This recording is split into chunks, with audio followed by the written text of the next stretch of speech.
प्रश्न नंबर 5 दिया गया है। वह अनुपात ज्ञात कीजिए जिसमें बिंदुओं ए के निर्देशांक दिए गए हैं 1, और बी के निर्देशांक दिए गए हैं -4, को मिलाने वाला रेखाखंड एक्स अक्ष से विभाजित होता है। इस विभाजन बिंदु के निर्देशांक भी ज्ञात कीजिए। तो यहाँ पे बिंदु ए के निर्देशांक दिए हैं, ए के निर्देशांक दिए हैं 1, बी के निर्देशांक दिए गए हैं -4, कह रहा इन दोनों बिंदुओं को मिलाने वाला रेखाखंड एक्स अक्ष से विभाजित होता है।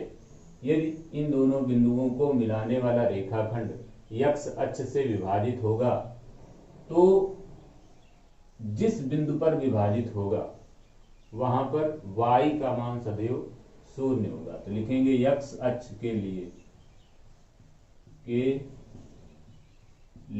y बराबर 0, y बराबर 0। फार्मूला लगा लेंगे y बराबर m1 y2 plus m2 y1 अपान m1 प्लस m2, क्योंकि हमें यहाँ पे पूछा गया है कि इन दोनों बिंदुओं को मिलाने वाला रेखाखंड x अक्ष से किस अनुपात में विभाजित होता है। इस वजह से यहाँ पे फार्मूला लगाया गया y बराबर m1 y2 plus m2 y1 अपान m1 प्लस m2। तो ये जो मान तुम्हारा दिया गया है ये मान है x1 का, ये y1 का, ये x2 का और ये y2 का। इसका उपयोग हम यहाँ पे करेंगे, y का मान 0 रखेंगे, बराबर m1 का मान ज्ञात करना है, y2 का मान 5 दिया गया है, प्लस m2 y1 का मान -5 है यहाँ पे, और अपान में आ जाएगा m1 प्लस m2। यदि हम m1 प्लस m2 को इस तरफ पक्षांतर करें तो यहाँ पे गुणा में आ जाएगा, तो इसके साथ 0 आ जाएगा, अर्थात यहाँ पे हो जाएगा बराबर में 5m1 -5m2। ये इतना प्राप्त हो जाएगा। तो m1 को इधर पक्षांतर कर लें तो आ जाएगा -5m1 बराबर -5m2। यहाँ से इतना मान निकल आएगा, यहाँ से ये -5 से -5 कट जाएगा, आ जाएगा m1 बराबर m2, अर्थात m1 बटे m2 बराबर 1/1, या इससे हम निकालें m1 अनुपाते m2 बराबर, तो मान निकलेगा 1:1। इसी के साथ में पूछा गया था बिंदु के निर्देशांक भी ज्ञात कीजिए। तो बिंदु के निर्देशांक ज्ञात करने के लिए x y का मान 0 होगा, लेकिन x का मान कुछ न कुछ दिया गया होगा, इसलिए अब हम फार्मूला लगा लेंगे x बराबर m1 x2 plus m2 x1 अपान m1 प्लस m2। तो यहाँ पर हम मान रख दें तो आ जाएगा x बराबर m1 का मान 1 आएगा, दिया गया है, x2 का मान यहाँ पे देखें तो -4 दिया गया है, यहाँ पे -4 आ जाएगा, प्लस m2 का मान भी 1 दिया गया है, और x1 का मान यहाँ पे 1 दिया गया है, तो यहाँ पे 1 रख लेंगे, और अपान में आ जाएगा m1 प्लस m2 अर्थात 1 प्लस 1। इसका यहाँ पे गुणा करेंगे तो -4, इसका यहाँ गुणा करेंगे तो +1, और अपान में यहाँ पे आ जाएगा 2, अर्थात यहाँ से मान निकल आएगा -3/2। तो यहाँ से ये मान निकल आया x का। चूंकि हमसे पूछा गया था बिंदु के निर्देशांक, तो लिखेंगे बिंदु के निर्देशांक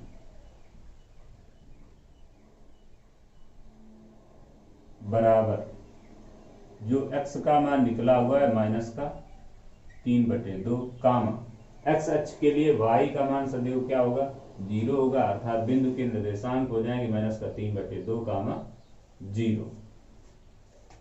फिर इसके बाद अगला क्वेश्चन दिया गया है, कह रहा था कि यदि बिंदु 1, 2, 4, y, x, 6 और 3, 5 इसी क्रम में लेने पर एक समांतर चतुर्भुज के शीर्ष हों तो x और y का मान ज्ञात कीजिए। तो जिस तरह से बिंदु यहाँ पे दिए गए हैं और हम जानते हैं कि समांतर चतुर्भुज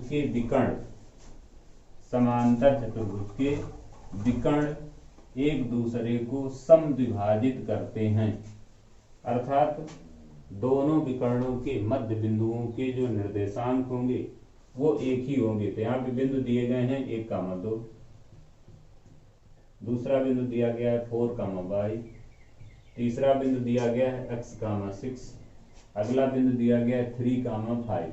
कह रहा है इसी क्रम में लेने पर एक समांतर चतुर्भुज के शीर्ष हैं।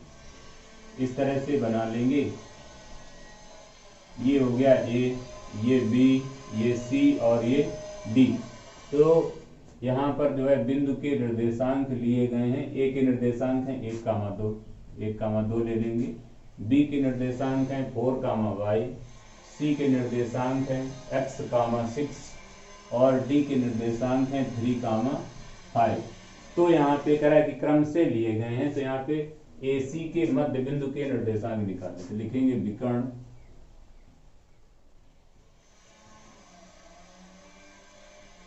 AC का मध्य बिंदु बराबर,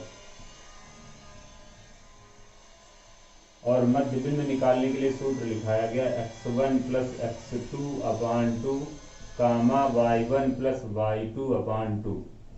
ये सूत्र लिखाया गया है। तो यहाँ पे आ जाएगा x1 प्लस x2। तो AC के लिए ये मान x1 का होगा और ये मान y1 का होगा, ये मान x2 का होगा, ये y2 का होगा। अर्थात यहाँ पे आ जाएगा 1 प्लस x/2 कामा 2 प्लस 6/2। और इसको यदि हम हल कर लें तो यहाँ पे आ जाएगा 1 प्लस x/2 कामा 8/2।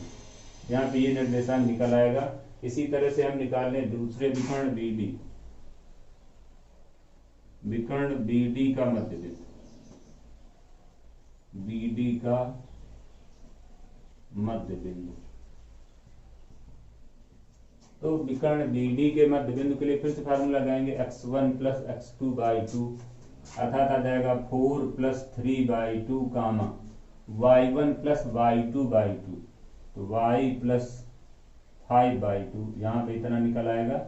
इसको और हल करेंगे तो यहाँ पे आ जाएगा 7/2 कामा y प्लस 5/2।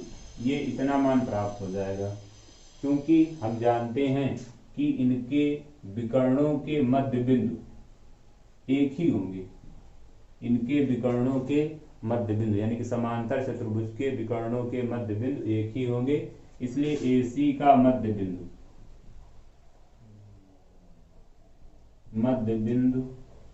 बराबर BD का मध्य बिंदु।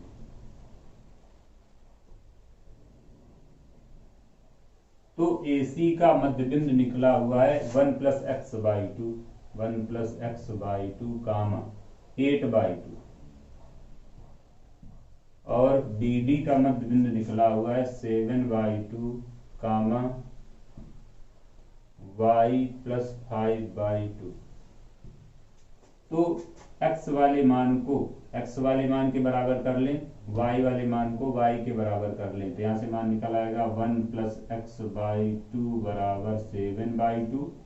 यहाँ से ये इससे कट जाएगा, इसको हल करेंगे तो 1 प्लस x बराबर 7, 1 प्लस x बराबर 7, और इसको हल कर लें, 1 को इधर पक्षांतर कर लें तो x बराबर आ जाएगा 6। अब y वाले मान बराबर कर लें तो यहाँ पे 8/2, 8/2 बराबर y प्लस 5/2। इसको हल करेंगे, 2 से 2 कट जाएगा, 5 को इधर पक्षांतर कर लें तो आ जाएगा y बराबर 8 माइनस 5 अर्थात y बराबर 3। तो x का मान 6 निकला और y का मान 3 निकला। फिर प्रश्न नंबर 7 दिया गया है, बिंदु A के निर्देशांक ज्ञात कीजिए जहां AB वृत्त का व्यास है जिसका केंद्र 2,-3 है तथा B के निर्देशांक 1,4 है। मान लीजिए कि इस तरह से वृत्त दिया गया है, इसका व्यास हमने खींच लिया AB, ये व्यास हो गया A और ये B, यहाँ पर इसका केंद्र हो गया O। तो यहाँ पे दिया गया है, कह रहा है कि B के निर्देशांक 1,4, तो यहाँ पे निर्देशांक 1,4 हो गए और केंद्र के निर्देशांक हो गए 2,-3, 2,-3 केंद्र के निर्देशांक दिए हैं। कह रहा है A के निर्देशांक ज्ञात कीजिए। तो इसके निर्देशांक हमने मान लिए x x1, y1, x1, y1। माना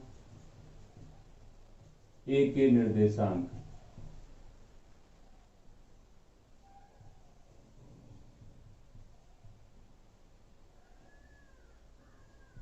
x1, y1 है। तो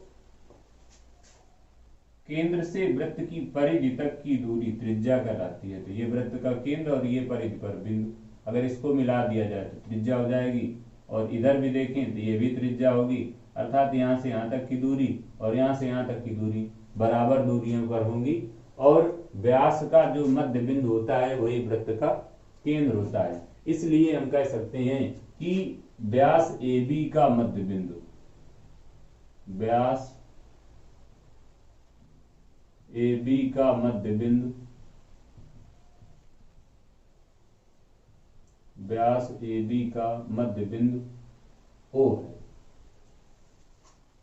इसलिए x बराबर x1 प्लस x2/2 कामा y बराबर y1 प्लस y2/2 से यहाँ पे जो x1 y1 के मान है वो a के निर्देशांक दिए गए हैं, और ये वाले जो मान दिए गए हैं ये x2 का और ये y2 का। ये वाला जो मान दिया गया केंद्र अर्थात दिया गया x का मान है और y का मान है। अब ये जो सूत्र दिए गए हैं इन सूत्रों का उपयोग करेंगे तो x बराबर, x का मान यहाँ पे 2 दिया गया तो 2 बराबर x1 की जगह पे x1 रखना है प्लस x2 के स्थान पे 1 रखना है क्योंकि x2 का मान 1 दिया गया है, और अपान में यहाँ पे 2 आ जाएगा। अब इसको हम इधर पक्षांतर करेंगे तो इस वाले को इसके साथ गुणा करेंगे तो आ जाएगा 4 बराबर x1 प्लस 1। इस 1 को हम इधर पक्षांतर कर लें तो आ जाएगा 4 माइनस 1 बराबर x1 अर्थात 3 बराबर x1। इसी तरह से यहां से मान निकाल लें y बराबर y1 प्लस y2/2 से। तो y का मान यहाँ पे दिया गया है -3, y का मान -3, y1 की जगह y1 है और y2 की जगह पे 4 दिया गया। तो यहाँ पे आ जाएगा बराबर में y1 प्लस 4/2। अब इससे हम इस 2 को पक्षांतर करेंगे तो इसके साथ गुणा में आ जाएगा, अर्थात आ जाएगा 3 गुणे 2 तो 6 आ जाएगा माइनस का, बराबर में आ जाएगा y1 प्लस 4। इस 4 को हम इधर पक्षांतर करेंगे तो -6 -4 बराबर y1 अर्थात आ जाएगा -10 बराबर y1। तो यहाँ से y1 का मान प्राप्त हो गया। अतः बिंदु A के निर्देशांक, अतः बिंदु A के निर्देशांक